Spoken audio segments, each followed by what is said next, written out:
yang lain di-mute ya. Terima kasih. Ustaz, dipersilakan untuk menyampaikan materinya. Baik, insyaallah. Bismillahirrahmanirrahim. Terima kasih. Assalamualaikum warahmatullahi wabarakatuh. Innal hamdalillah nahmaduhu wa nasta'inuhu wa nastahdi wa natubu ilaih wa na'udzu billahi min syururi anfusina wa sayyiati a'malina. Man yahdihillahu fala mudhillalah wa man yudlilhu fala hadiyalah. Asyhadu an la ilaha illallah wahdahu la syarikalah wa asyhadu anna Muhammadan abduhu wa rasuluh la nabiyya ba'dah. Allahumma fashalli ala sayyidina Muhammad wa ala alihi wa sahbihi wasallim, amma ba'du. Alhamdulillah, segala puji milik Allah Subhanahu wa taala. Salawat dan salam tak lupa kita haturkan kepada junjungan kita Nabi besar Muhammad sallallahu alaihi wasallam. Alhamdulillah, hari ini kita bisa bertemu. Mudah-mudahan pertemuan kita ini diberkahi oleh Allah Subhanahu wa taala. Baik, pertama-tama mungkin saya harus lapor dulu bahwa sempat ada miskomunikasi. Saya lupa mengingatkan kembali bahwa jam 9 tadinya saya perkirakan akan mulai, namun memang tidak ada masalah karena memang kebetulan olahraganya juga di depan rumah. Tapi tadi masih berpeluh, jadi saya harus beres-beres dulu sampai kemudian bisa. Itu yang pertama. Jadi mohon maaf dari saya miskomunikasi ini sehingga mungkin ada jamaah yang sudah berapa menit? 20 menit, hampir 30 menit sudah menanti. Mohon maaf dari saya. Itu yang pertama. Yang kedua, tadinya saya menyepakati dengan Pak Normansyah bahwa kita akan lakukan kajian ini cuma satu kali saja, yaitu ya versi singkat. Ya. Namun setelah saya renungkan dan beberapa kali posting di media sosial, ternyata pertanyaannya cukup mendalam. Jadi saya agak sedikit mendahului, walaupun nanti masih bisa didiskusikan. Ada baiknya kita bahas ini secara mendalam, sehingga mungkin diperlukan lebih dari satu atau dua kali pertemuan gitu ya. Supaya nanti, boleh nggak begitu Pak Norman? Boleh, Ustaz. Boleh jadi semacam kajian Al-Mumtaz supaya nggak terlalu lama nunggu. Bukan bulanan kali ya, 2 pekanan gitu atau per pekan atau gimana. Mungkin dibutuhkan sekitar 4 kali pertemuan biar tuntas. Boleh nggak begitu? Boleh, Ustaz. Insya Allah boleh, ya? kita akan coba set waktunya. Nanti kita akan komunikasi lagi dengan Ustaz untuk mengatur waktunya, Ustaz. Baik ya. Insya Allah nanti kita cari waktunya. Tapi yang jelas sekarang kan sudah termakan 30 menit nih gara-gara saya lupa mencek jadwal. Jadi mungkin kita sampai nambah setengah jam ke belakang ya. Nggak tahu bagaimana nanti, apakah Zoom-nya ini di extend atau bagaimana nanti bisa ya? Bisa Ustadz, ini bisa berapa jam, 2 jam, 3 jam, bahkan 24 jam. Ya. Ya, tetap kita batasi 1 jam, tapi nanti pertemuannya bisa 4 kali supaya perbagian itu bisa ditelaah gitu. Jadi bisa pertanyaannya tolong nanti jangan nyamber-nyamber ke sesi kedua, ketiga, keempat. Jadi fokus di depan aja. Jadi kalau kita sepakati itu, saya jadi nggak terpancing untuk ngomong ke fase-fase setelah ini. Kalau boleh begitu. Baik Ustaz. Baik ya, baik. Jadi saya tadi sudah bagi 4 ya, mudah-mudahan 4 selesai. Jadi yang pertama ini bicara tentang awal mulanya itu adalah ketika Rasulullah SAW bersama kaum muslimin di Madinah itu kan dikepung di dalam perang Ahzab ya, atau perang Khandaq tahun 5 Hijriah. Jadi in the beginning gitu, seandainya ada film itu intronya di situ. Nah, ketika itu Rasulullah SAW menggali parit, kita tahu, dan kemudian ada bagian-bagian tertentu dari parit itu yang cukup keras sehingga harus Rasulullah SAW turun tangan di situ digambarkan. Dalam salah satu hadis yang diriwayatkan oleh Abdullah bin Bushr al-Khaf'ami ya, di dalam hadis riwayat Imam Ahmad, hadis nomor 18189, itu Rasulullah bersabda setelah melihat banyak kejadian gitu ya, bahwa akan dibutuhkan istana Persia, kemudian Bizantium, Romawi gitu ya, Rom atau Bizantium Romawi Timur itu. Kemudian Rasulullah menyebutkan latuftahan al-Qustantiniyatu fala ni'mal amir amiruha wala ni'mal jais zalikal jais. Itu yang kemudian menjadi tema utama kita. Jadi ketika Rasulullah SAW memberikan isyarat bahwa ada sebuah kota yang jauh sekali dari Madinah, bahkan tidak ada sahabat yang sampai ke sana di zaman kehidupan Nabi ya. Ini satu tempat yang jauh. Jadi isyarat Rasulullah, latuftahanna itu, fataha itu adalah fiil kata kerja yang artinya membuka. Latuftahanna berarti akan pasti dibuka. Jadi ada satu bisa atau satu busyra, jadi satu kabar gembira atau suatu nubuah ya, suatu prediksi dari Rasul sallallahu alaihi wasallam bahwa kota ini akan difutuhkan, akan dibebaskan dari kezaliman yang ada begitu. Fala ni'mal amir, kemudian cirinya sederhana, fala ni'mal amir amiruha. Maka yang memimpin itu nanti adalah sebagus-bagus atau sebaik-baiknya pemimpin, ya, atau pemimpin yang memiliki akhlak yang mulia. Tafsirnya banyak. Ya. Kemudian wala ni'mal jais, dan sebaik-baik pasukan adalah yang dzalikal jais, yang turut bersama dengan pemimpin tersebut. Dan ini kemudian mendorong terjadinya peristiwa atau upaya-upaya kaum muslimin untuk membebaskan kota tersebut. Ya. Jadi begitu asal muasalnya. Jadi kalau yang mungkin pernah ke Istanbul, pernah ke Hagia Sophia, pastinya kan dibawa ke sana. Nah itu di pintu keluar, itu kalau kita sudah masuk ke Hagia Sophia yang sekarang dahulu itu merupakan gereja, kemudian menjadi masjid, kemudian di zaman Mustafa Kemal itu ditutup dan kemudian dikonversi menjadi museum sampai sekarang. Nah itu kalau kita masuk ikut rombongan, nanti pas keluar itu ada pintu yang keluar di sebelah kanan itu, dari pintu masuk itu nanti ada tugu yang ada pelakat baru, sebenarnya itu 2010 ya, sebelum 2010 saya ke sana itu belum ada itu. Jadi baru saja hadis Latuf Tahanna itu dipasang di sana. Begitu. Jadi itu menurut saya signifikan untuk kita ketahui. Nah, seperti apa generasi tersebut?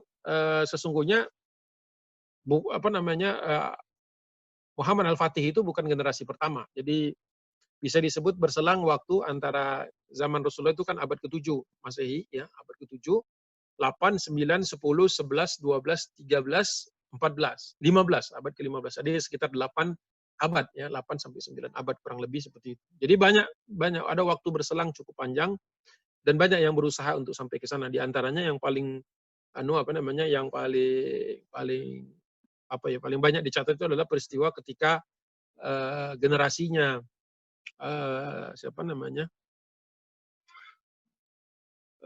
aku lupa nih. Abu Ayyub Al-Ansari. Jadi generasi Abu Ayyub dan kemudian generasinya Maslamah bin Abdul Malik. Sekalian boleh saya ngingetin teman-teman yang tentang buku-bukunya itu nanti sambil jalan nanti bahwa sudah ada upaya-upaya di awal itu. Ya.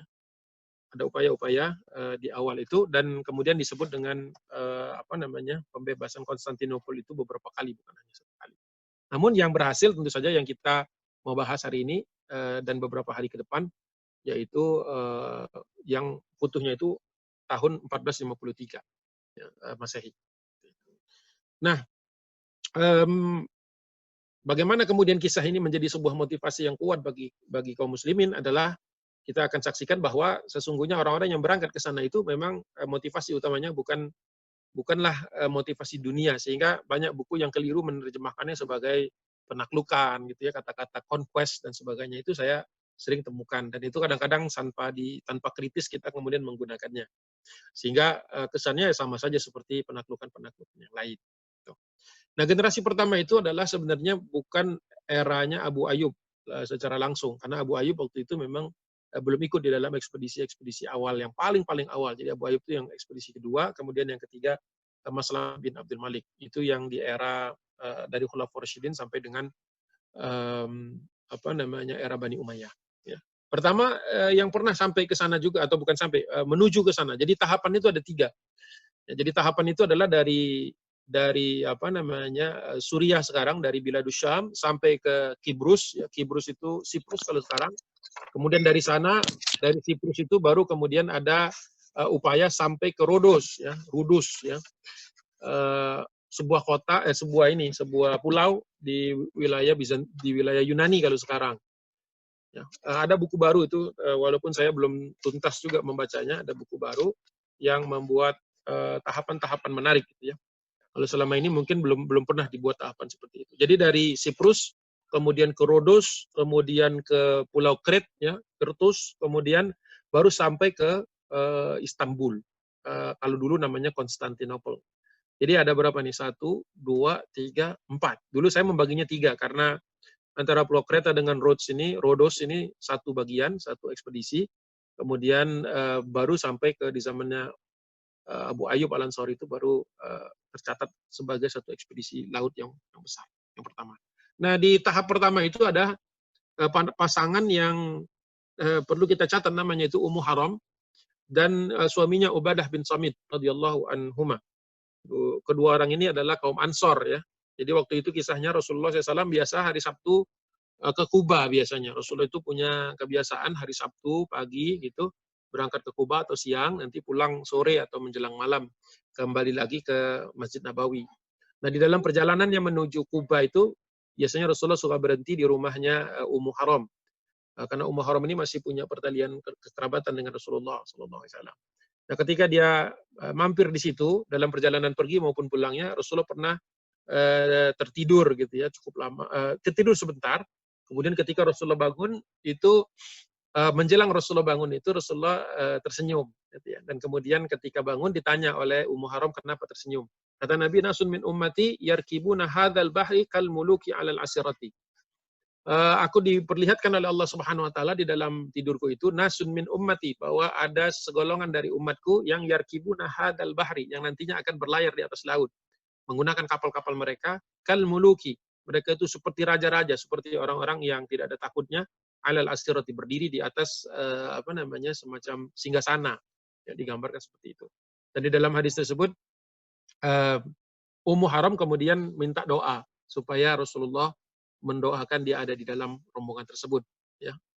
Kemudian Rasulullah mendoakannya. Dan itu terjadi sampai 2 kali, dan dua-dua kalinya kemudian di dalam permintaan yang kedua itu Rasulullah mengatakan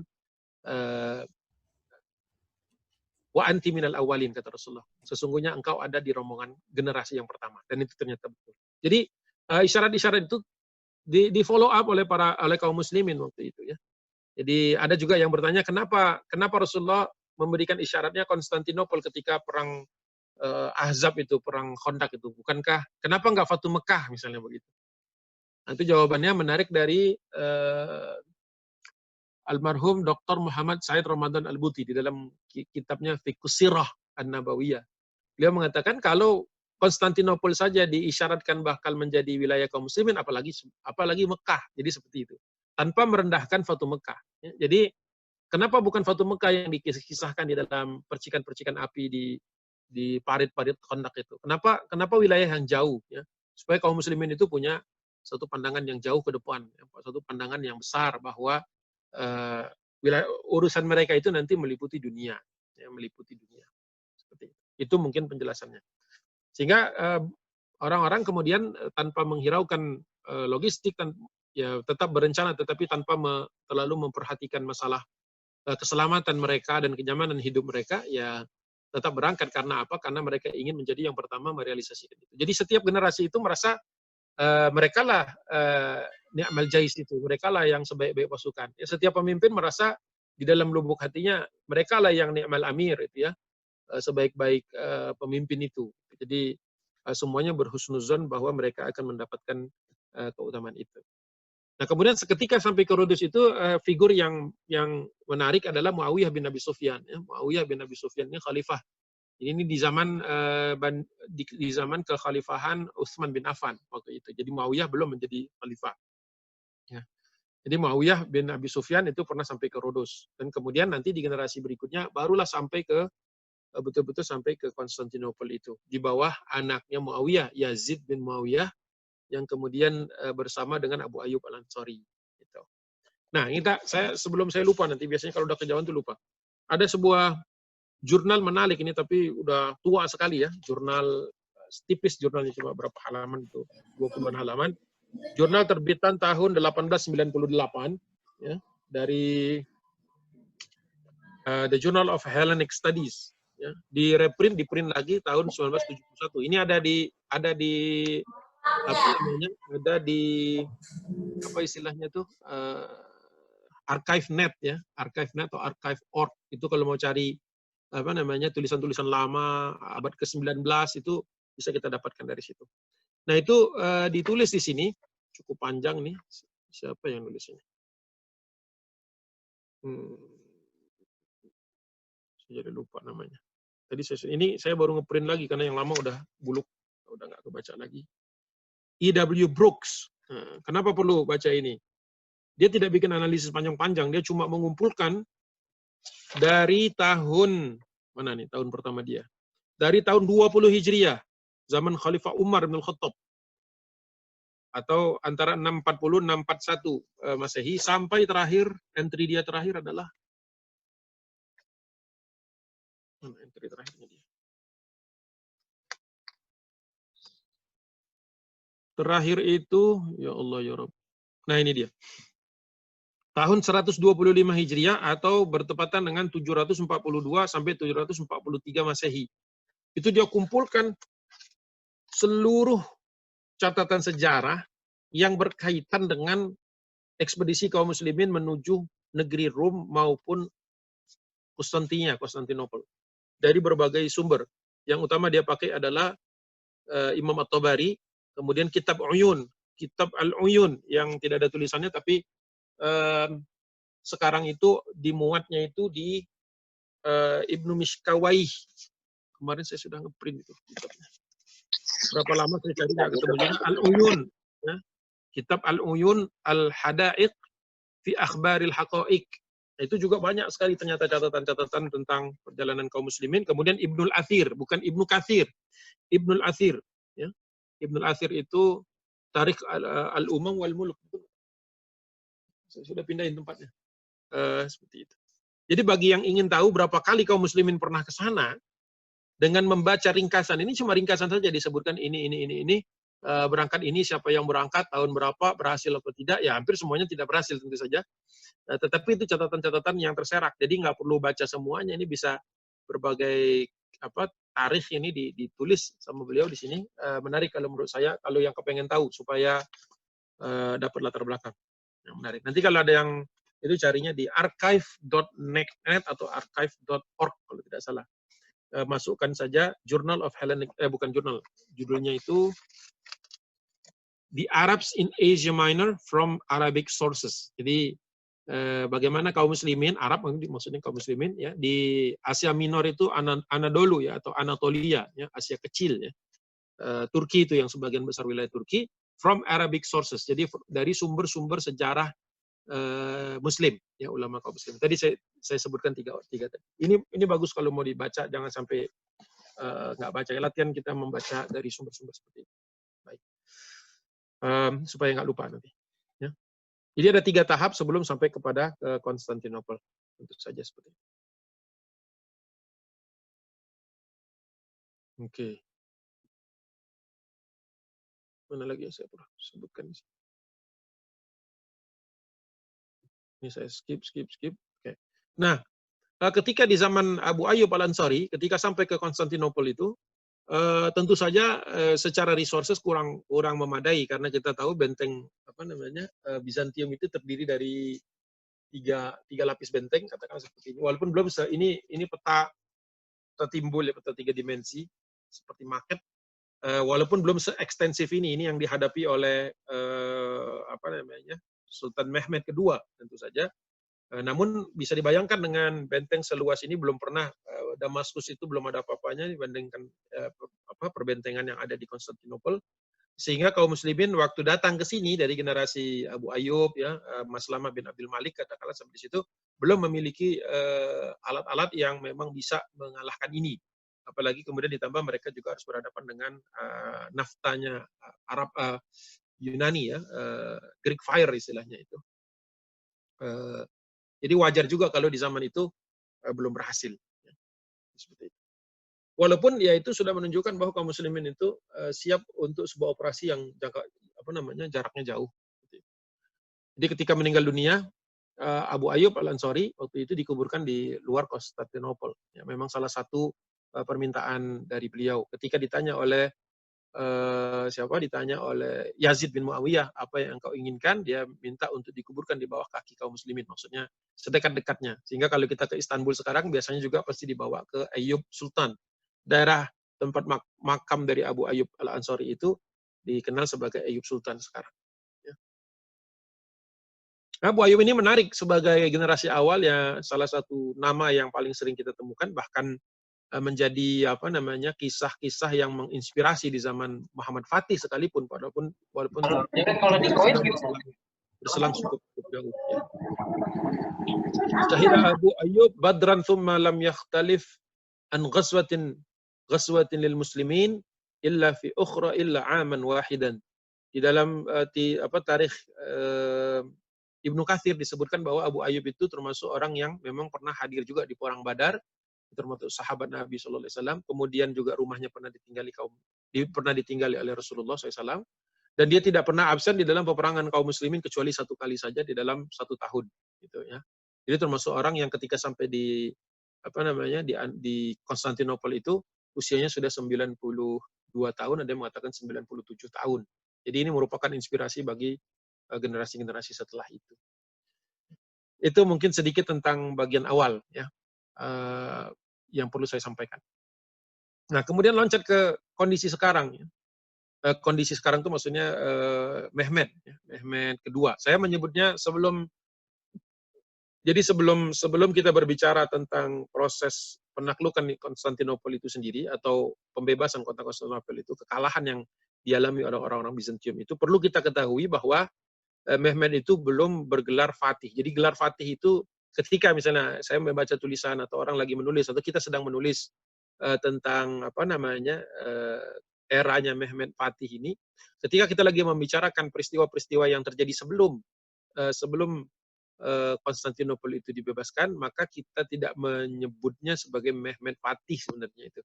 Karena Mehmed Fatih itu, gelar Fatih itu baru disematkan jauh setelah Latuf Tahanna. Gitu. Ya. Jadi mungkin lebih tepat kalau kita menggunakannya Mehmed Ats-Tsani bin Murad Ats-Tsani, atau Mehmed Muhammad kedua. Mehmed itu Muhammad maksudnya Sultan Muhammad kedua, anak dari Sultan Murad kedua, ayahnya. Itu yang mungkin perlu kita clearkan dari sekarang. Nah, untuk melihat siapa Mehmed ini perlu juga kita tahu siapa ayahnya dan siapa ibunya. Jadi menurut saya penting untuk kita angkat itu sebagai bagian pertama dari kajian kita ini, kajian berseri ini. Jadi ayahnya itu adalah Sultan Murad, ya, Murad kedua, ya, Murad kedua jadi sultan, dia anak dari Mehmed. Nah makanya kita perlu tahu nih, kan Sultan Turki ini silih berganti menggunakan nama yang sama, tinggal dikasih yang keberapanya dan kemudian kita tahu dia bertahtanya kapan. Jadi Sultan Murad kedua ini adalah anak dari Sultan Mehmed Al-Awal, ya. Mehmed ke-1, ya, kakeknya Mehmed kedua. Jadi Mehmed ke-1 itu kakek dari Mehmed kedua, karena ayahnya Murad kedua. Nah itu Sultan Murad kedua ini adalah sultan yang bergelar dikenal sebagai Abul Herat. Ya. Nah itu kalau tentang sultan-sultan, sebentar.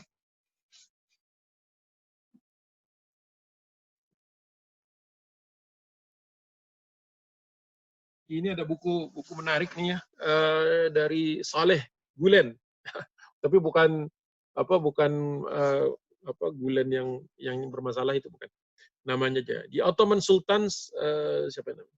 Mighty Guests of the Throne. Nah ini kalau baca buku ini nih, gelar-gelar sultan itu lengkap dan kemudian tentang asal usul mereka, kemudian kehebatan mereka, kelemahan mereka, bagaimana mereka ketika lahir kondisinya seperti apa, kemudian ketika meninggal dunia karena apa. Itu secara sistematis itu dikupas di sini ya. Ini buku terbitan agak lama ini. Terbitan tahun berapa nih? 2010. Udah 10 tahun nih buku ya. Tapi menurut saya kalau ada edisi barunya saya akan beli lagi.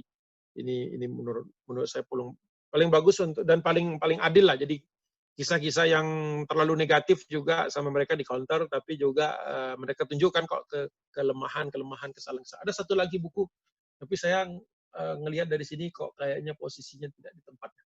Nggak apa-apa, tapi paling tidak pegang satu buku ini, Saleh Gulen, The Ottoman Sultans, ya. Mighty Guests of the Throne atau On the Throne, of the Throne. Ya. Ini bagus untuk dibaca. Jadi Sultan Murad kedua ini gelarnya Abul Herat. Abul Herat itu bapaknya Hayrat. Hayrat itu dari asal kata bahasa Arab, dari bahasa Arab yang artinya khairat, kebaikan-kebaikan, atau akhyar ya sebenarnya jamaknya itu. Khairat itu berarti secara spesifik maknanya itu adalah wakaf ya. Kalau mau diterjemahkan secara enak gitu, Abul Herat itu adalah penyedia wakaf gitu ya, penyedia barang-barang wakaf seperti itu, atau penyedia fasilitas-fasilitas wakaf di Kesultanan Turki Utsmani seperti itu ya.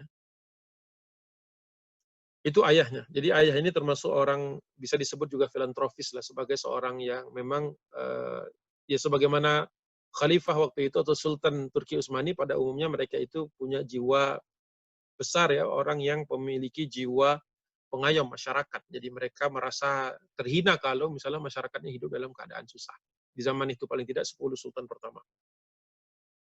Dan ayahnya ini kenapa penting juga kita ketahui bahwa dulu pernah menjadi gubernur di kota Amasya. Ya. Kota Amasya ini adalah kota di mana kemudian hari Sultan Mehmed ini nanti calon Sultan Syahzade ya, Pangeran Mehmed ini akan menjadi gubernur di tempat itu. Jadi masih usia kecil ya, masih usia muda 18 tahun, ayahnya itu Murad kedua pernah menjadi gubernur. Dan ini akan menjadi suatu kebiasaan yang perlu kita ketahui bahwa calon-calon sultan atau ketika pangeran-pangeran ini masih usia kecil, mereka disekolahkan. Nah, bentuk sekolahnya itu bukan sekolah teori saja, tetapi sekolah di mana mereka kemudian menjadi sultan.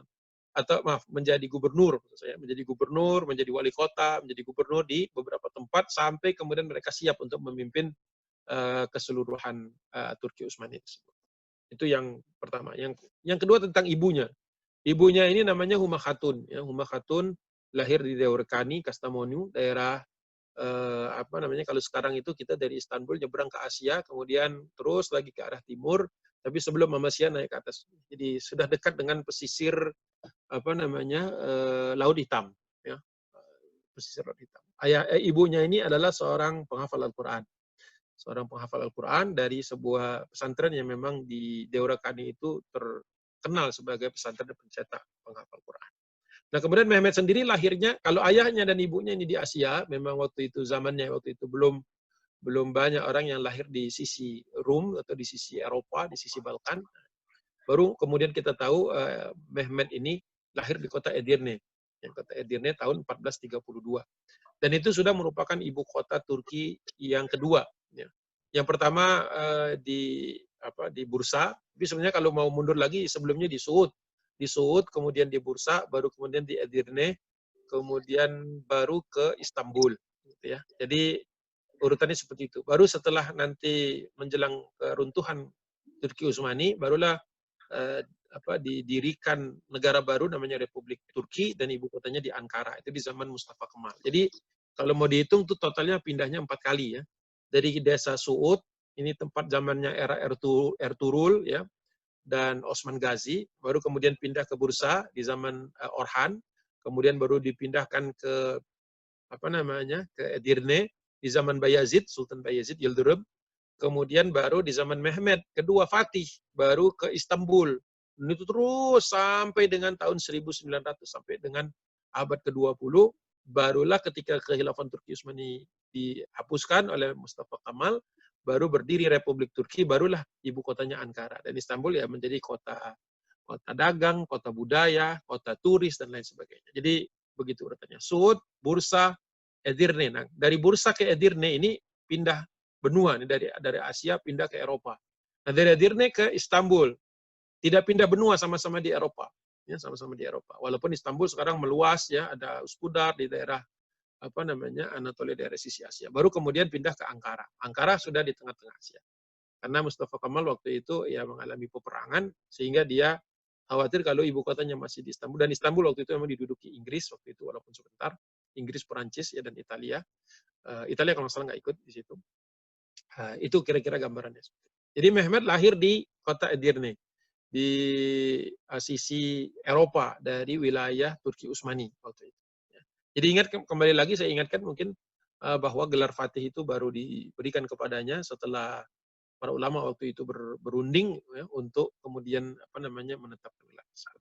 Itu kira-kira dari ayah dan ibunya. Jadi ayahnya adalah seorang sultan, ya seorang yang kemudian dia belajar ilmu tentang ketatanegaraan dari ayahnya, dan kepada ibunya dia termasuk ibu yang unik di zaman itu juga, rela meninggalkan meninggalkan istana di Edirne untuk menemani anaknya ketika anaknya ini bertugas dan sekolah di beberapa kota lainnya. Nah, masa kecil Mehmed kedua ini adalah termasuk seorang yang ya ditinggal ayahnya. Jadi di satu sisi memang dia besar bersama ibunya, tapi di sisi yang lain dia sempat kehilangan figur ayahnya ketika usia masih muda. Jadi Mehmed ini termasuk bisa disebutkan sebagaimana, nah ini masuk sumber lagi. Saya rekomendasikan ini bukunya Halil İnalcık, ya, Halil İnalcık. Ya, buku tentang Mehmetnya sendiri menurut saya Halil Inalcik paling bagus ya, Prof. Halil Inalcik. Ya, Prof. Halil Inalcik ini judulnya The Ottoman Empire, The Classical Age. Ya. Ada satu lagi bukunya tentang Mehmet saja, tapi saya belum berhasil mendapatkannya. Ya, tapi ini saja sudah cukup. Ya, ini menceritakan bahwa juga Mehmet sempat mengalami kehilangan masa-masa kehilangan figur ayahnya. Ya, karena ayahnya itu memang sibuk ngurusin negara ya, jadi juga waktu untuk bertemu dengan ayahnya itu cukup sedikit. Tapi saya jadi keingetan di Facebook kemarin ada pertanyaan-pertanyaan terkait dengan pribadi Mehmet yang kontroversial katanya. Gitu. Nah itu biasanya orang-orang tuh suka ngambil contoh-contoh negatif tentang Mehmet ini karena biasanya ya mengambil dari buku yang ditulis oleh Franz Babinger.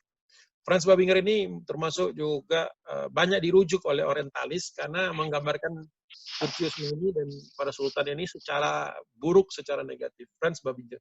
Judulnya itu Mehmet the Conqueror and His Time. Aslinya buku ini berbahasa Jerman, tapi kemudian diinggriskan dan diturkikan dan sebagainya.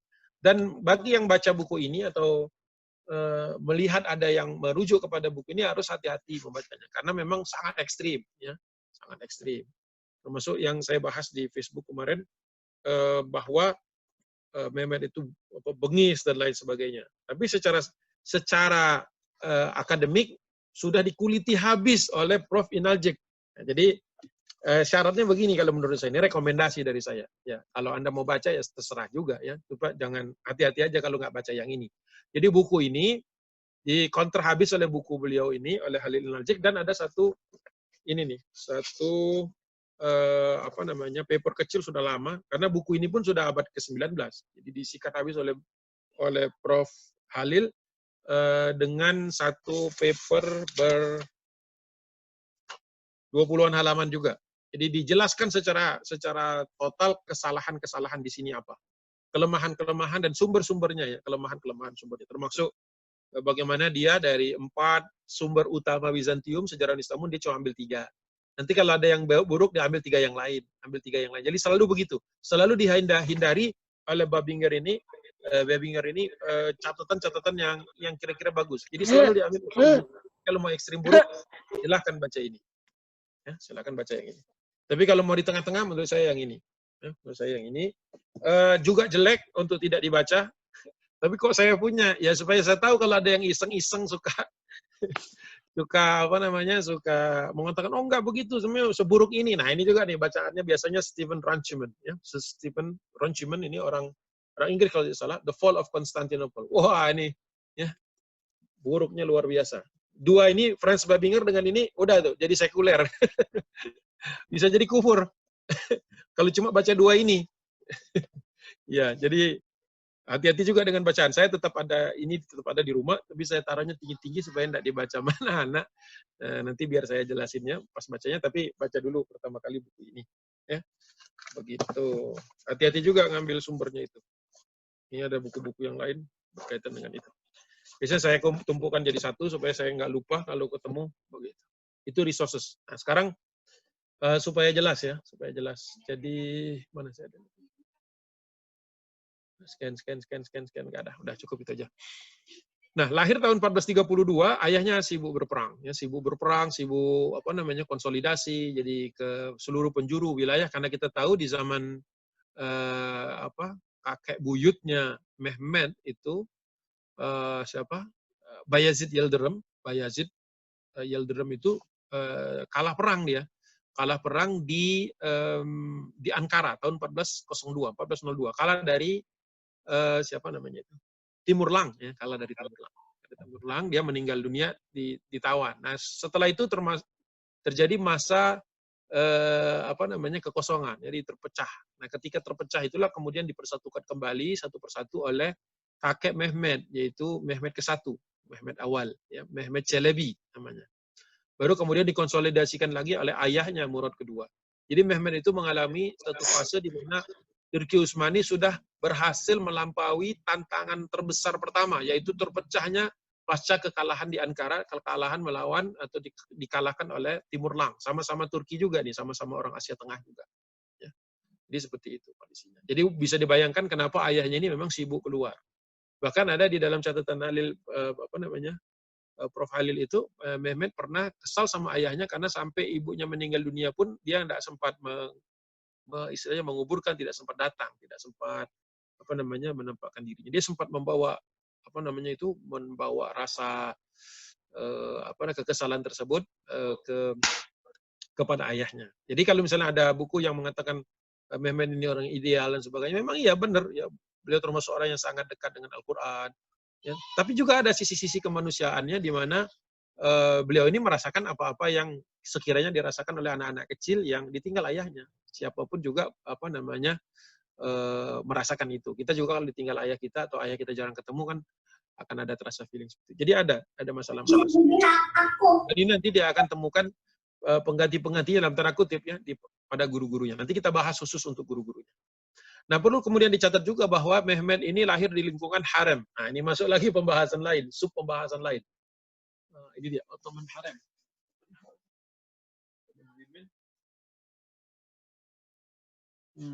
Jadi harem ini suatu bagian dari istana di mana Sultan biasanya menempatkan penghuni istana dari kalangan ya muslimah. Ya, jadi diletakkan di dalam satu tempat namanya harem. Dan orang-orang kadang-kadang berfantasi tentang harem ini karena memang tidak boleh ada orang masuk ke dalamnya itu kecuali orang-orang yang memang ada hubungan pertalian darah. Ya.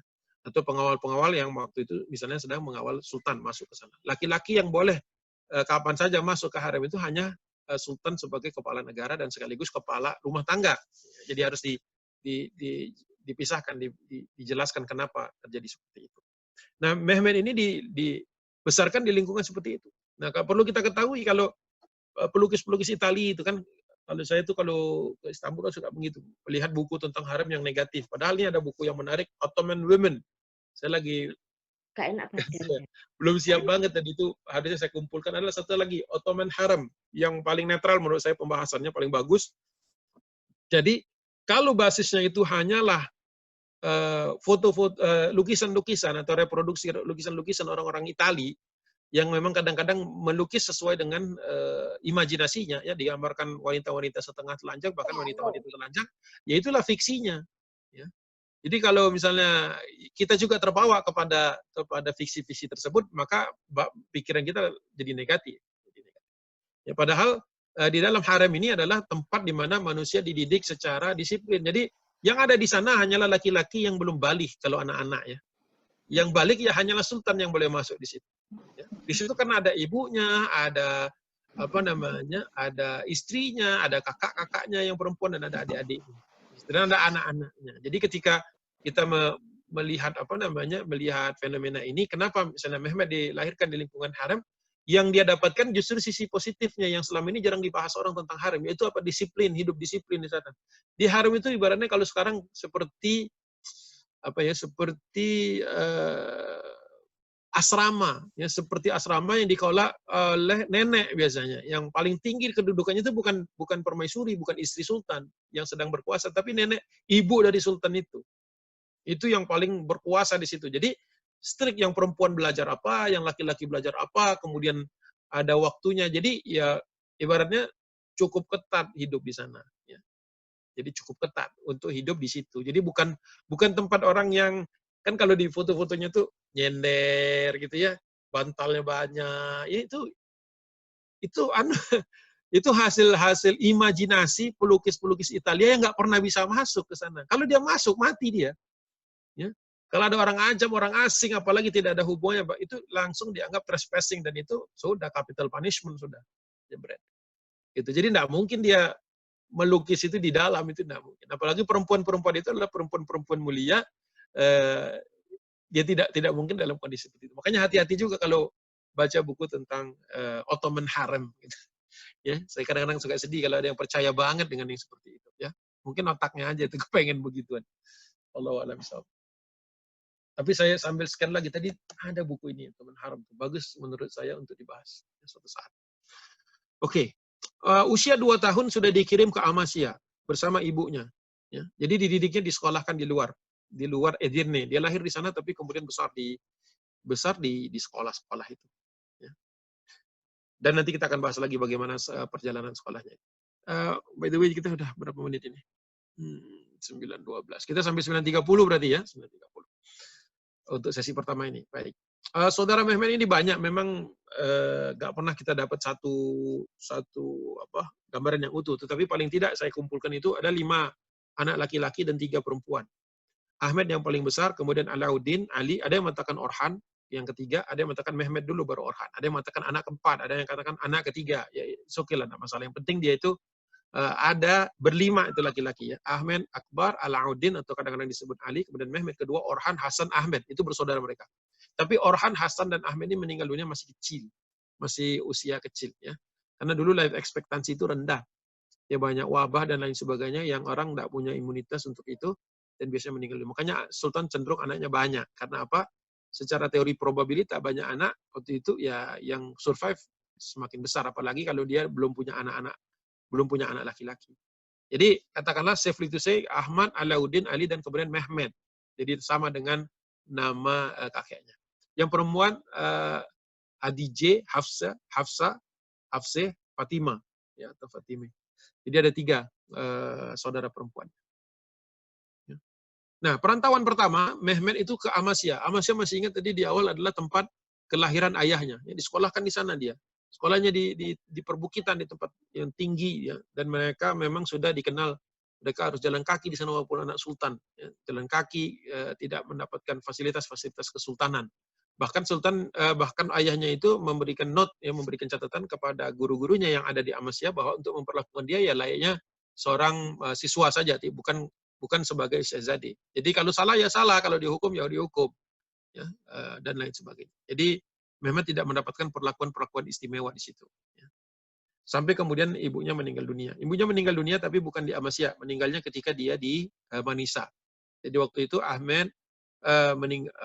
kakaknya Ahmed Akbar ini meninggal dunia karena kena wabah penyakit. Kemudian Mehmet menjadi wali kota untuk pertama kali di Amasya itu usia 6-8 tahun. Jadi usia 6-8 tahun, antara 6 sampai 8 tahun itu menjadi seorang wali kota. Ya, kita kebayanglah anak usia 6-8 tahun kalau sekarang ya, kalau dahulu apalagi dididik dengan sedemikian rupa, maka mereka sanggup. Kalau kita sekarang mungkin 6-8 tahun ya nggak bisa ngapa-ngapain lah, belum bisa gitu ya. Nah, kemudian dia pindah ke Manisa. Nah, Manisa ini posisinya berada di pantai sebelah barat ya. Kalau membayangkan saya tidak punya kota Turki, nanti perlu punya kota Turki yang besar ya satu. Nah, intinya dia pindah ke Manisa. Di kota Manisa ini dia kemudian menjadi gubernur di sana, menggantikan karena kakaknya Alauddin sudah dapat amanah yang lain. Jadi dia sampai kemudian menjadi gubernur di situ usia 8-12 tahun. Ya. Nah, disinilah kemudian dia menuntaskan hafalan Qur'annya. Jadi usia 8 tahun kalau menurut Prof. Inalcik. Jadi memorize the Quran at the age of 8. Ada yang mengatakan usia 10 tahun. Nah, itu di bawah bimbingan ibunya. Nah, tidak lama setelah dia menjadi penghafal Quran, barulah ibunya meninggal dunia. Dan itu ayahnya sedang melakukan peperangan di Balkan.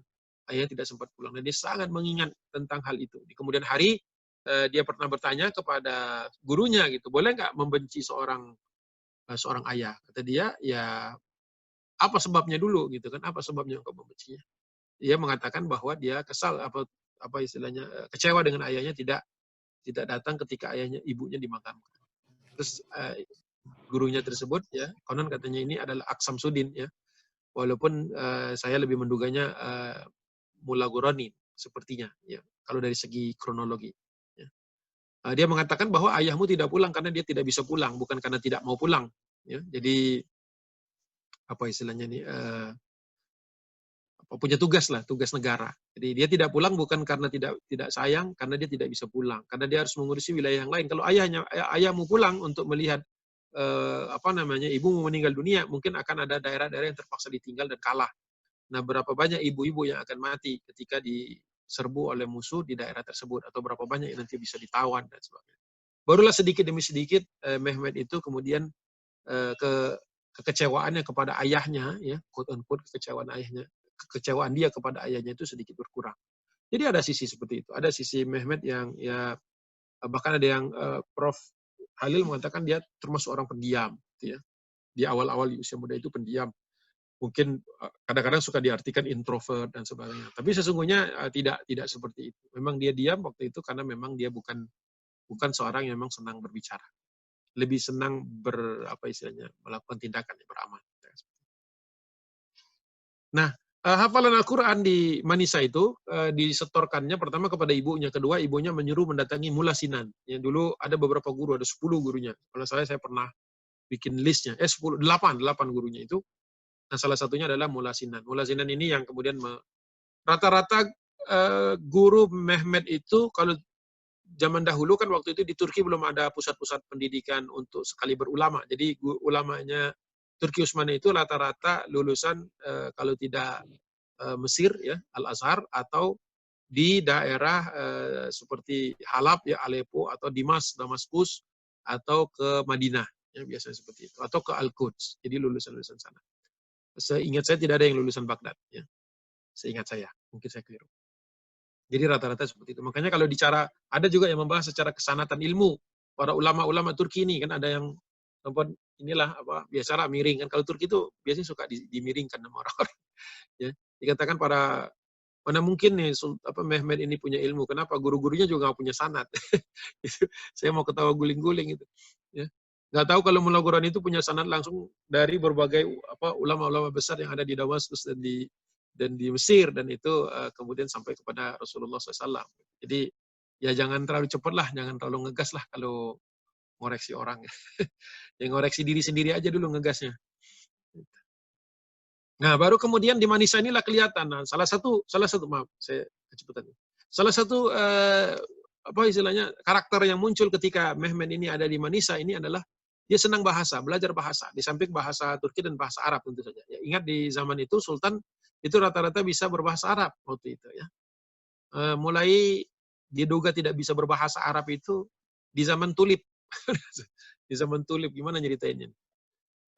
Di zaman Tulip itu abad ke-18 lah, abad ke-18 menjelang abad ke-19 ya, ketika tuh sultan-sultan ini ya sudah mulai males lah belajar seperti itu.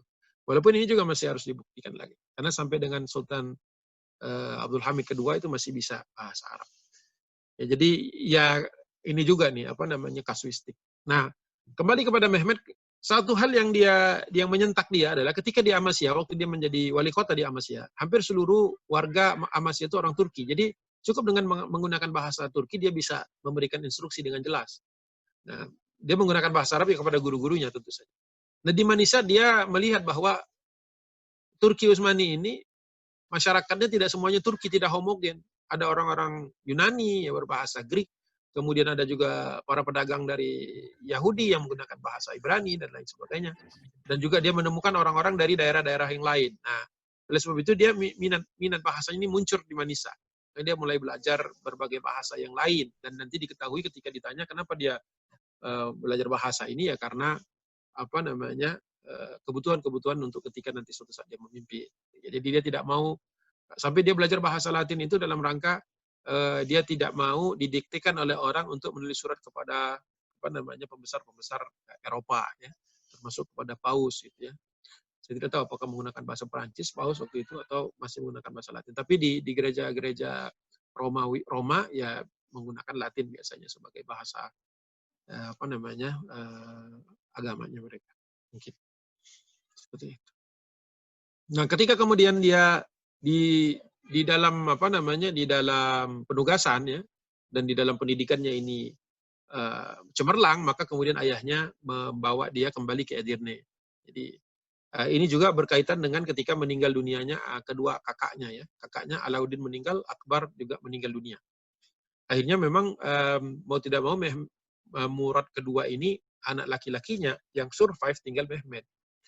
Nah, awalnya sebenarnya juga Murad kedua ini tidak terlalu berharap banyak sebenarnya karena dia sudah melihat kakak-kakaknya. Ini kan Sultan cukup satu aja anaknya yang jadi.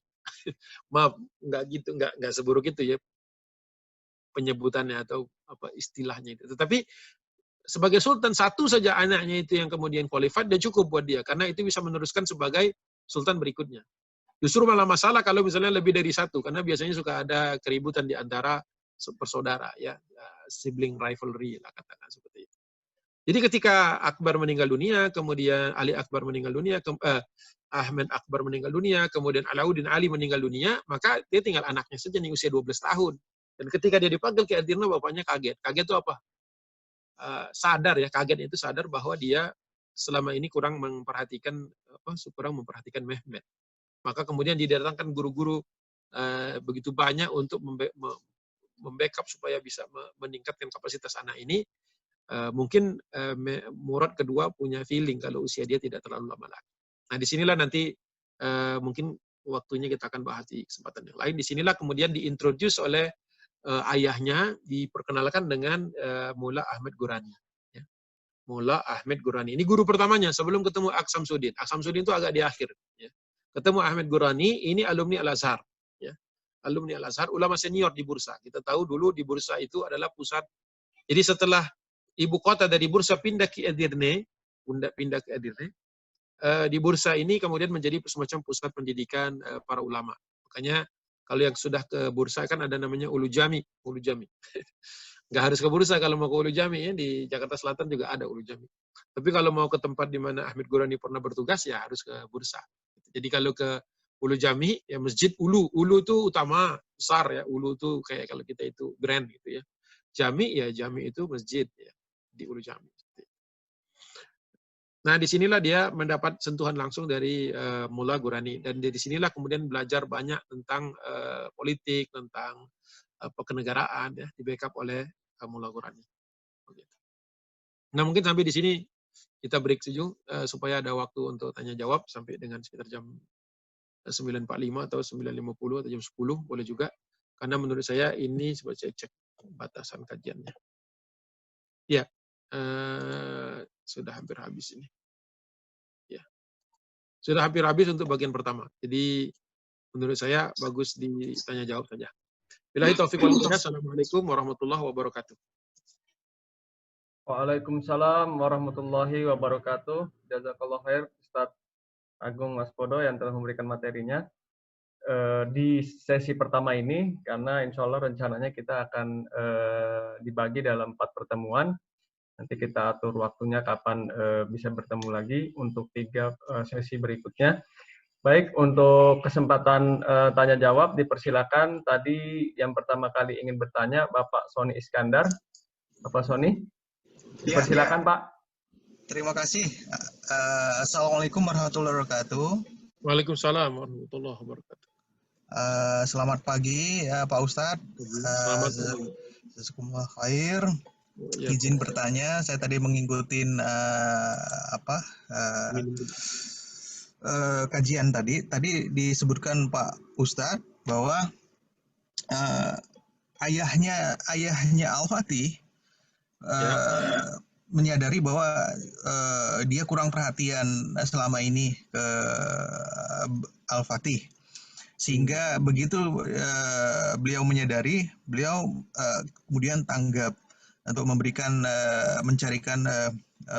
syekh-syekh atau guru-guru yang bisa diserap oleh ilmunya oleh Al-Fatih. Pertanyaan saya, jika seandainya katakan ayahnya Al-Fatih tidak menjadari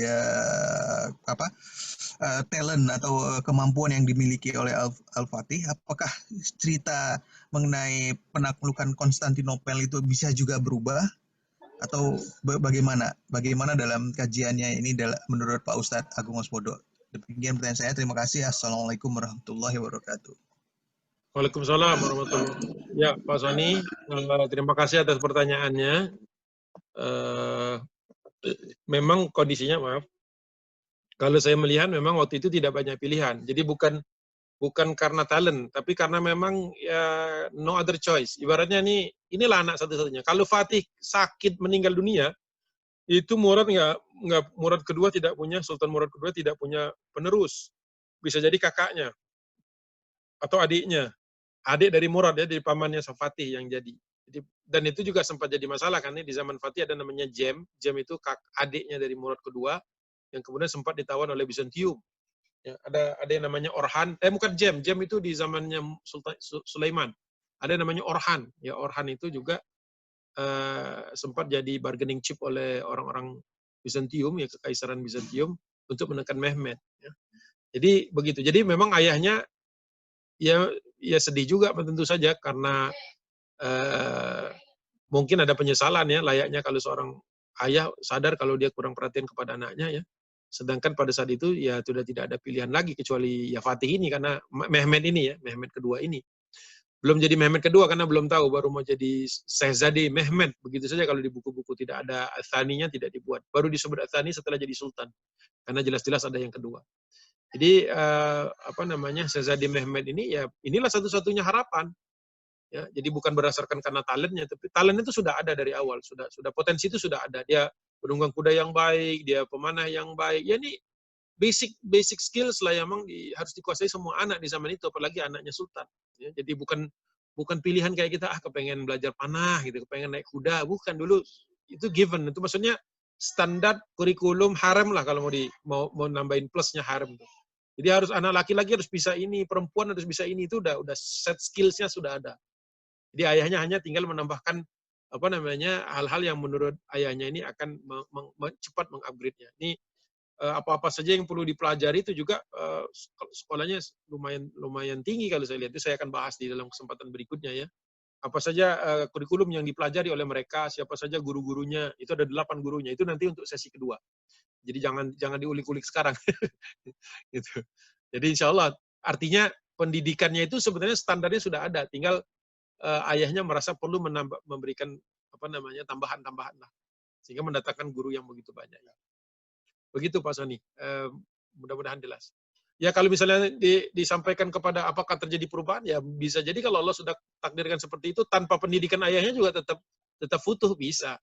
Ya, karena memang Fatihnya sendiri punya potensi untuk itu, jadi tidak perlu tidak perlu khawatir tentang Latuf Tahana itu, karena memang sudah ditakdirkan Allah SWT. Sekalipun misalnya bukan Mehmed, bisa jadi yang lain gitu kan. Jadi kita hanya melihat perjalanan saya, kebetulan alhamdulillah kita mengenal sosok Mehmed ini, kemudian menjadi yang ditakdirkan Allah menjadi pembebas di tahun itu. Allahu a'lam. Baik, untuk selanjutnya tadi nomor 2 adalah Bapak Ferrari Pratama. Bapak Ferrari masih online? Dipersilakan Bapak Ferrari. Kalau tidak kita lanjutkan ke Bapak Arsil. Bapak Arsil. Ya. Bapak Arsil, ya. Ya. Terima kasih. Bismillah. Assalamualaikum warahmatullahi wabarakatuh, Ustaz. Waalaikumsalam warahmatullahi wabarakatuh. Apa kabar? Alhamdulillah, Ustaz. Alhamdulillah. Semoga Ustaz juga sehat. Antum juga. Amin. Ustaz, saya mau bertanya tentang keturunan Muhammad Al-Fatih sampai saat ini apakah masih ada dan apakah dilindungi oleh negara? Yang kedua, kalau misalnya dilindungi oleh negara, bagaimana statusnya? Apakah sama dengan rakyat biasa sampai sekarang ini, atau memang dia punya spesialisasi? Oh, ini keturunan sultan nih, harus dijaga karena suatu saat nanti mungkin bisa jadi kejayaan Islam, khalifah akan bangkit lagi dan dari keturunannya juga akan hadir kalau gitu, Ustaz. Iya, Ustaz, ya.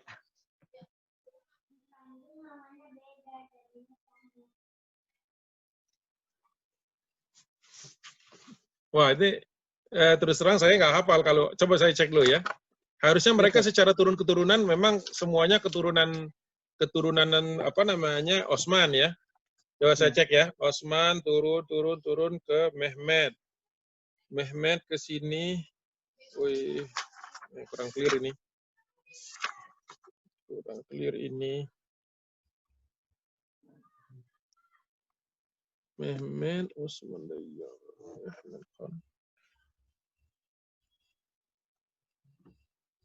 semuanya nyambung karena ini kan keluarga besar Osman Ghazi ya. Semuanya nyambung, berarti setelah Abdul Hamid kedua kan, kemudian Mehmed kelima Rosyad, kemudian Mehmed keenam Wahiduddin, kemudian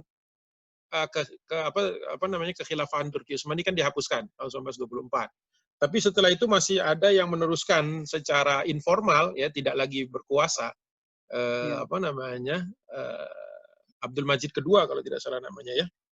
Abdul Majid kedua, dan setelah itu terus sampai sekarang. Jadi sekarang pun masih ada masih ada keturunan dari Osman, ya, tapi statusnya bukan lagi sebagai Sultan Turki Utsmani karena Turki Utsmani sudah dihapuskan. Seperti itu. Itu sementara itu dulu. Yang kedua, berkaitan dengan status mereka, ya, di zamannya Mustafa Kemal itu semua keturunan Osman, ya, Osman itu Osman Ghazi maksudnya, bukan Osman bin Affan, ya, Osman Ghazi, itu kemudian di exile, diusir keluar dari Turki, ya, diusir seluruhnya, baik laki-laki maupun perempuan, diusir ke luar negeri, ya, dan bahkan tidak diberikan semacam status hukum, jadi tidak diberikan paspor atau apa. Jadi mereka betul-betul waktu itu terluka. Ya, hanya saja beberapa kerajaan di Eropa, ya karena mungkin belas kasihan, menerima mereka. Sebagian lagi ya jadi warga negara, apply setelah sekian lama menjadi warga negara Prancis, menjadi warga negara Swiss, ada yang menjadi warga negara Italia, ada yang bahkan ke Amerika Serikat dan beranak di sana dan sebagainya, berketurunan di sana. Jadi sekarang ini mereka baru di zaman kan Ataturk meninggal dunia, kemudian diganti penerus-penerusnya, ya, sampai kemudian Adnan Menderes itu baru kemudian tahun 50-an itu baru kemudian mencari keturunan-keturunan Osman yang di luar negeri ini dan menawarkan kepada mereka untuk kembali ke Turki waktu itu. Ya, nah, oleh sebab itulah kemudian dia sempat difitnah lah, katakanlah seperti itu, sampai kemudian dibunuh Perdana Menteri Adnan Menderes.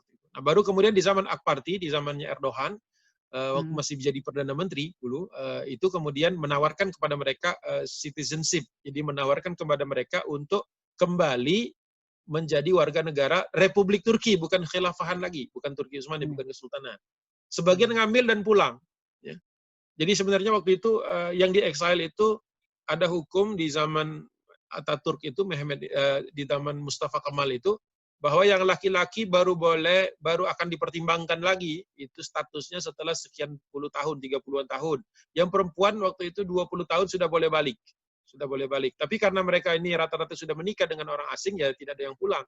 Karena kan ikut kewarganegaraan suaminya, kan ada yang di Australia, ada yang di macam-macam di negara-negara lain. Biasanya rata-rata kalau di Eropa, Australia atau Amerika. Ya, tidak ada yang ke Asia, kecuali ada cucu dari Wahiduddin, ya. Mana tuh bukunya? Pertanyaannya terlalu luas nih. Harusnya ntar saya kumpulin lagi di satu pojok itu bukunya itu. Menikah dengan salah seorang sultan di India. Ada itu yang perempuan. Ya. Kemarin sempat dibahas itu, sempat dibahas. Ini saya tuh lagi merombak perpustakaan, jadi buku-buku belum langsung bisa dicabut begitu. Ya nanti saya sampaikan lagi mudah-mudahan. Nah itu baru di tahun 2010-an diberikan kembali paspor, dan itu mereka sebagian ngambil, dan mereka sebagian juga anak-anak yang keturunan ketiga dan keempat itu sudah tidak bisa berbahasa Turki, jadi mereka kursus bahasa Turki lagi karena mereka lebih fasih bahasa Inggris, bahasa Perancis, bahasa Itali dan sebagainya, ya bahkan ada yang di luar Eropa. Jadi statusnya sekarang bagi yang masih di Turki yang sudah pulang mengambil lagi kewarganegaraan Turki, statusnya sekarang ya layaknya masyarakat biasa. Walaupun mereka diagungkan lah oleh sebagian orang, kan ada fansnya juga tentu saja, ada grupnya juga, saya termasuk bertemanan di Facebook itu dengan salah seorang cicitnya itu. Jadi ya mereka nggak masalah buat mereka karena mereka sudah bertahun-tahun tinggal di Eropa, ya udah biasalah kerja, nggak ada lagi usaha jatah-jatah begitu. Jadi mereka bekerja, ada yang jadi akuntan, ada yang jadi dokter, ada yang jadi lawyer dan sebagainya seperti itu. Ada juga yang tinggal ini yang saya berteman dengan beliau ini adalah Beirut kalau tidak salah, Lebanon, ya. Paspornya Lebanon, tapi dia pegang 2 paspor sekarang. Karena dia termasuk yang mengambil paspor Turki, jadi dia kembali ke Turki. Tapi lucu juga waktu dia bikin vlog itu, dia masuk ke istana Topkapi, ya harus tetap bayar. Itu kan tanah, itu kan istana kakeknya gitu, kakek buyutnya dulu, moyangnya yang bikin kan, tapi masuk ke sana tetap bayar. Kenapa? Ya itu udah dianggap warga negara biasa gitu. Jadi dia sambil nunjukin karcis itu kan, sekian Turkish lira itu. Saya masuk ke rumah kakek saya tetap harus bayar loh, katanya. Dia lucu juga orang itu kan, digambarkan seperti itu. Jadi status mereka orang biasa kalau sekarang. Allahu a'lam. Kalau Recep Erdogan apakah ada hubungan kerabat, Ustaz? Nggak ada. Orang beda, orang biasa beliau. Oh iya. Ya. Baik, Bukan Ustaz. keturunan sultan. Dia kalau disebut sultan itu cuma ini aja, karena beliau sedang berkuasa, jadi disultankan oleh orang Turki. Gitu. Dan oleh orang-orang Indonesia yang senang Turki. Nah. Apaan? Baik. Ya, Norman baik. gimana? Terima kasih Ustadz. Untuk selanjutnya pertanyaan adalah dari Pak Novan. Dipersilakan Pak Novan. Silakan. Ini mah tetangganya Pak Norman. Assalamualaikum Ustaz, apa kabar? Waalaikumsalam warahmatullahi. Iya. Izin Ustaz, mau nanya dua hal izin. Yang pertama terkait dengan ini agak di luar konteks Ustaz. Kenapa kita bisa mengatakan bahwa ya kalau saya membayangkan itu Utsmani itu enggak ada bedanya kayak ya koreksi kalau saya keliru Ustaz ya, kayak Sriwijaya layaknya ya kerajaan-kerajaan begitu. Tapi kita bisa mengatakan bahwa dinasti-dinasti ada Abbasiyah, Umayyah itu kan sebenarnya basisnya tadinya satu kerajaan yang dia Muslim, kemudian kita bisa mengatakan bahwa kekhalifahan. Padahal kalau kekhalifahan itu kan menyeluruh gitu ya, Tat ya. Maksudnya menyeluruh seluruh dunia, Islam di bawah kerajaan tersebut gitu. Gambar di kepala saya kira-kira seperti itu. Mohon dikoreksi kalau keliru. Itu yang pertama. Yang kedua, saya coba dari tadi yang Ustadz sampaikan tentang bagaimana kronologi masa kecilnya, kemudian saya membayangkan situasi politik saat itu kalau pusatnya Utsmani itu adalah Istanbul dan Istanbul itu belum ditaklukkan, maka situasi saat itu adalah itu layaknya Indonesia dengan Malaysia gitu ya, Tat ya. Jadi kayak misalnya dia bertetangga begitu. Nah, apakah maksudnya Utsmani itu yang si Utsmaninya itu nggak ditekan oleh si Bizantiumnya gitu. Jadi sehingga jadi Al-Fatih ini bisa hidup layaknya orang damai biasa, bukan dalam tekanan situasi perang seperti itu, Ustaz. Gitu. Ya, gitu Tat. Dua pertanyaan. Terima kasih, Tat. Baik, alhamdulillah. Ada dua pertanyaan dari Pak Novan ya. Yang pertama, kok bisa ini?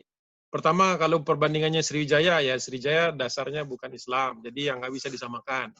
Katakanlah yang sama deh, misalnya Kesultanan Aceh, ya, itu kan sama-sama kesultanan, sama-sama menjadikan Al-Quran dan Sunnah sebagai landasan, walaupun orang-orangnya ya kerajaan lah, turun-temurun. Ya, pertanyaan itu kan nanti masuk ke fikih itu, boleh nggak kerajaan di dalam Islam memang tidak dikenal kerajaan, tetapi ketika kerajaan bisa menyampaikan apa yang menjadi syarat seorang pemimpin dalam Islam, maka kerajaannya diperbolehkan. Ya selama dia bisa menegakkan Al-Quran, menjadikan Al-Quran sebagai dasar, selama itu bisa. Namun kita tahu kerajaan pasti punya sistem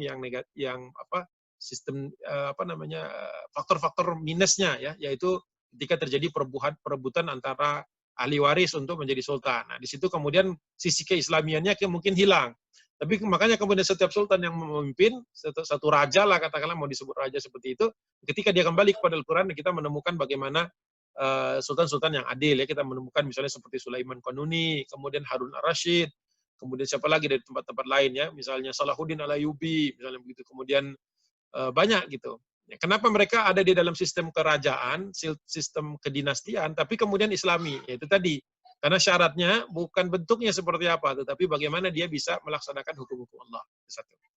Nah, kenapa bisa mereka ini kan bukan kan sama aja nih dengan kerajaan nih kan nggak menguasai seluruh. Memang tidak seluruhnya diwajibkan, tidak diwajibkan seluruh wilayah, paling tidak sebagian besar wilayah. Makanya di zaman Rasulullah, setelah zaman Rasulullah disebut dengan Khulafaur Rasyidin. Ya.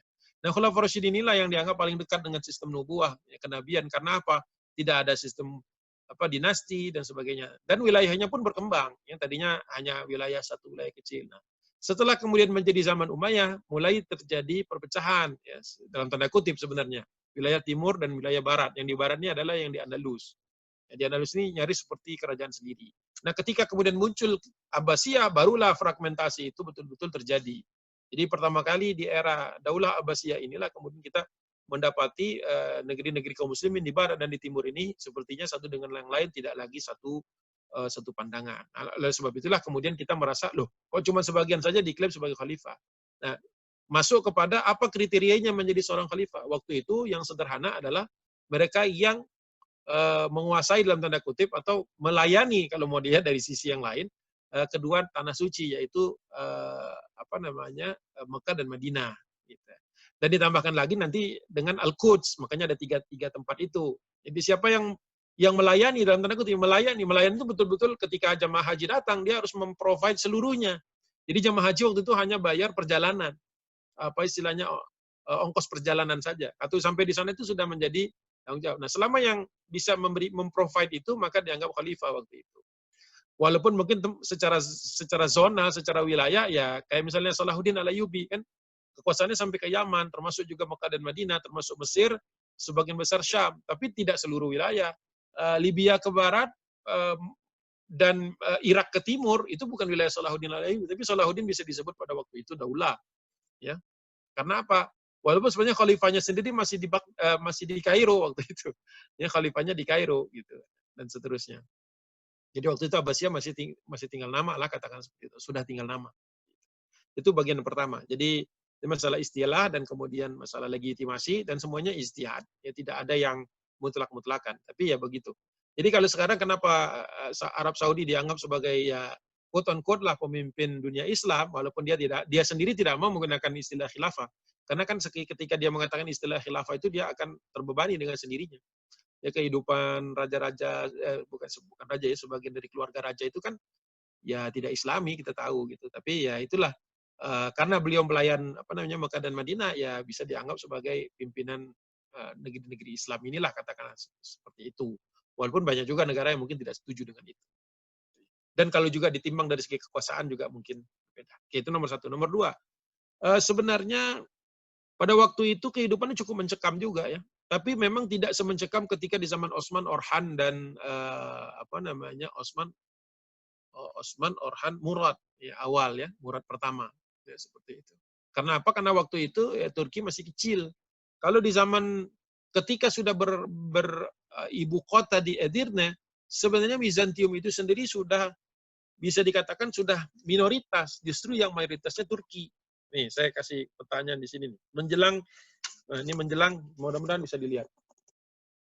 Ini peta menjelang Fatu Konstantinopel ya, Fatu Konstantinia. Seluruh wilayah yang hijau itu adalah wilayahnya Turki. Sedangkan yang ungu nih kecil banget nih. Ungu nih hanya ada di 3 tempat, di Mangop, di Crimea, kemudian Konstantinopel di tempat yang sekarang kita kenal sebagai Istanbul, sama Morea. Sama sedikit lah di sini nih. Di daerah Trebizond. Kalau bisa saya zoom sedikit.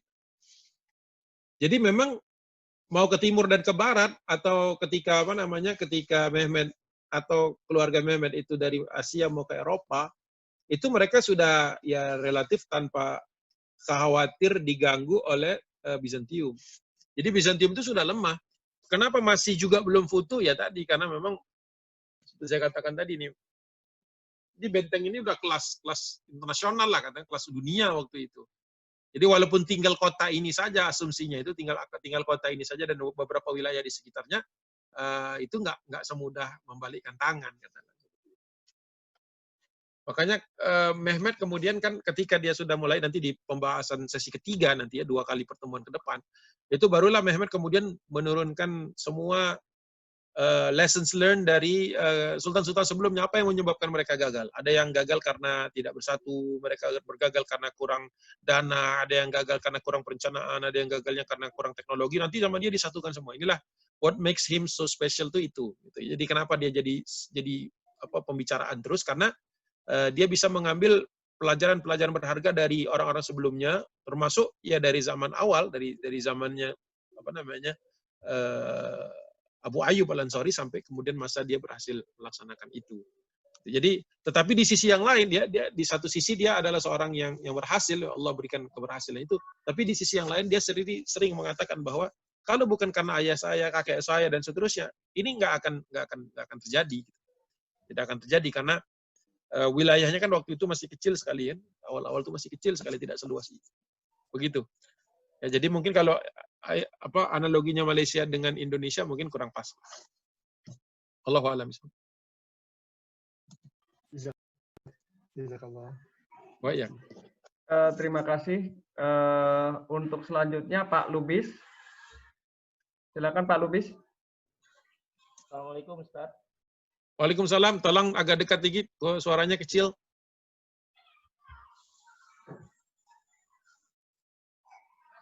Pak Lubis, silakan. Suaranya mohon dibesarkan.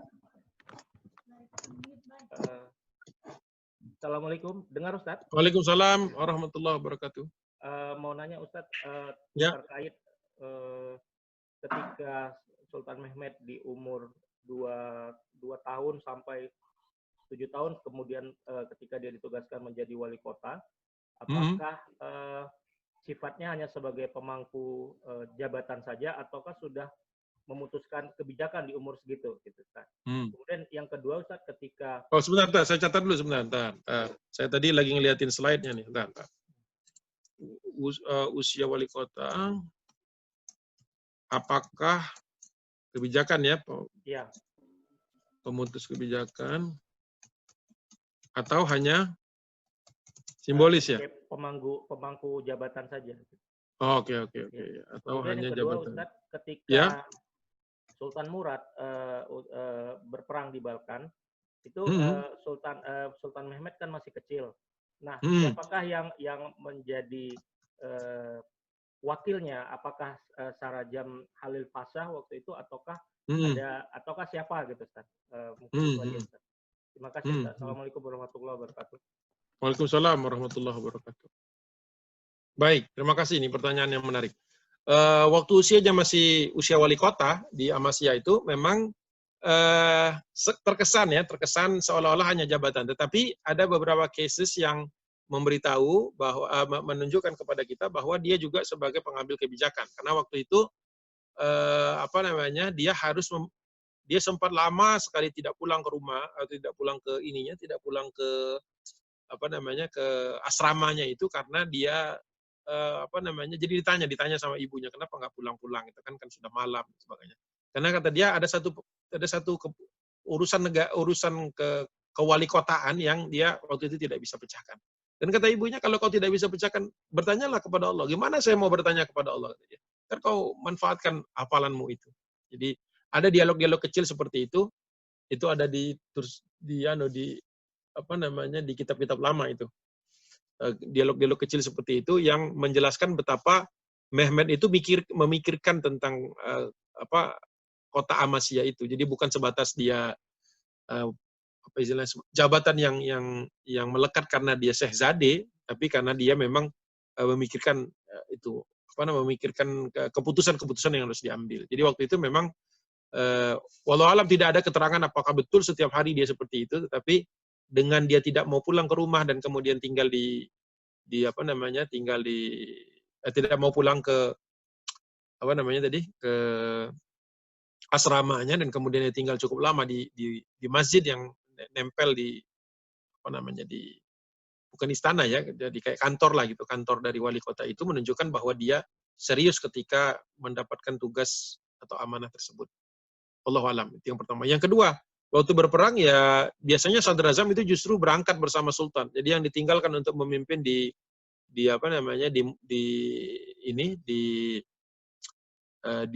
Edirne waktu itu ya, kalau memangnya berangkat Murad saja ya sadrazam ini Chandarli Halil Pasha yang biasanya dikasih tugas. Gitu. Tetapi lebih sering mereka berangkat itu berdua, sehingga yang mengurusi untuk urusan selama ditinggalkan itu diletakkan biasanya kepada ibunda dari Murad kedua. Jadi jadinya ibunya ya, ibu dari Murad kedua berarti nenek Mehmed berarti yang mengambil kebijakan harian selama anaknya sedang berperang waktu itu. Itu lebih sering mereka berangkat berdua karena Chandarli ini termasuk orang yang diandalkan lah oleh Murad kedua sebagai advisor dia selama pemerintahannya lah, dan termasuk juga di dalam perang-perang. Dia juga terkenal sebagai seorang panglima, jadi punya juga kelebihan ini. Wallahu a'lam bishawab. Tapi saya coba nanti telusuri lagi karena ini menurut saya masih bisa nih dieksplorasi. Syukran Ustaz Afwan. penjelasannya. Assalamualaikum. Ya. Waalaikumsalam. Baik, terima kasih. Jika tidak ada yang bertanya lewat mic, ini ada satu pertanyaan lagi Ustadz sebelum ditutup. Ya. Dari Apotik Iman.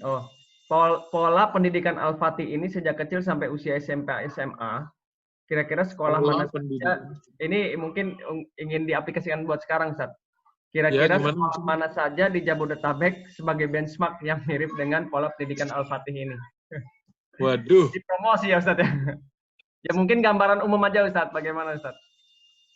Saya nggak tahu jawabannya.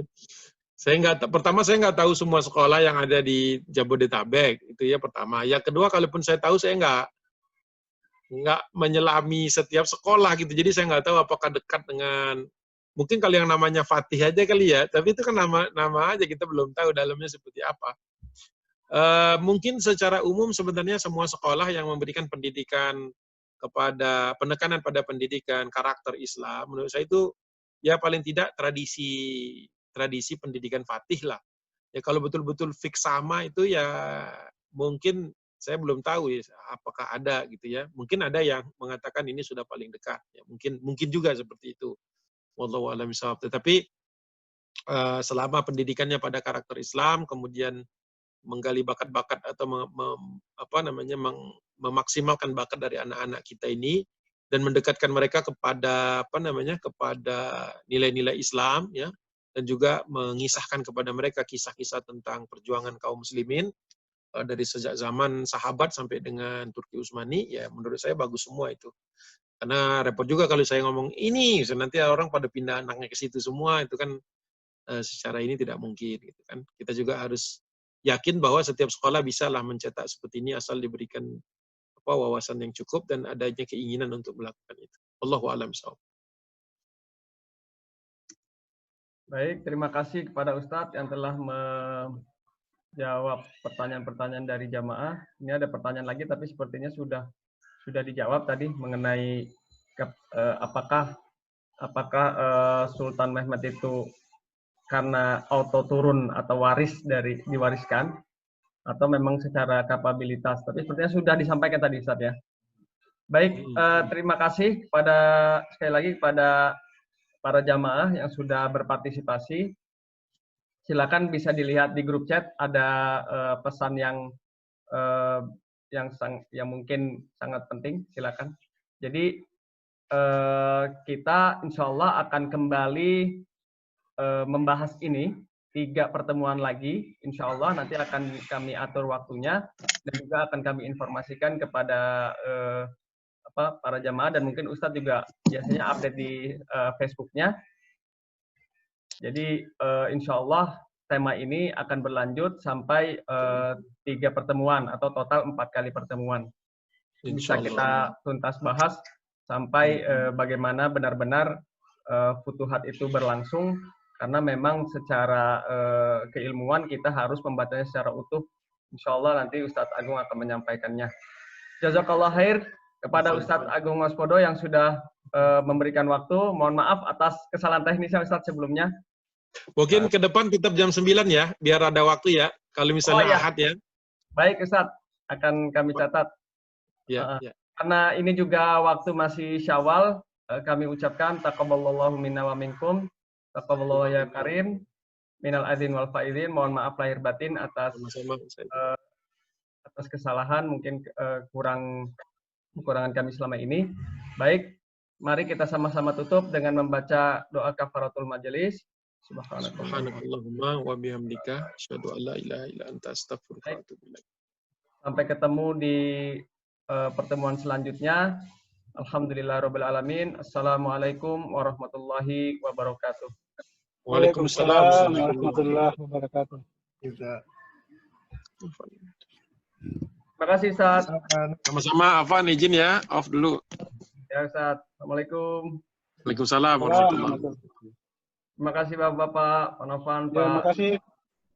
Terima kasih Pak Norman, Pak Novan, makasih. Terima kasih semuanya, Pak Zul. Ya.